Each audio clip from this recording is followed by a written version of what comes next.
ఈ భూమి మీద ఒక మనిషి మంచి కోరుకునే వ్యక్తులు ఇద్దరే.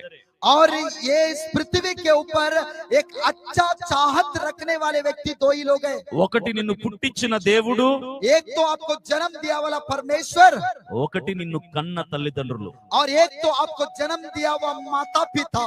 ప్రతి మనిషిని కన్న దేవుడు, ప్రతి మనిషిని కన్న తల్లిదండ్రులు మాత్రమే నా బిడ్డ బాగుండాలి, నా కొడుకు బాగుండాలి, నా కూతురు బాగుండాలి, మంచోడిగా ఉండాలి, ప్రయోజకుడుగా ఉండాలి, మంచి పేరు తెచ్చుకోవాలి, గొప్పోడవ్వాలి, బాగుపడాలి అని కోరుకునేది దేవుడు, తల్లిదండ్రులు మాత్రమే. आपको जन्म दिया वाला परमेश्वर, आपको जन्म दिया वाला माता, मेरा बेटा अच्छा रहना है, मेरा बेटी अच्छा रहना है, ये लोग अच्छा जीना है करके सब चाहत को रखने वाले केवल माता पिता ही है।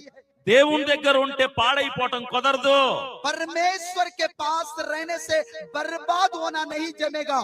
యేసయ్యతో ఉంటే నాశనం అయిపోవటం కుదరదు.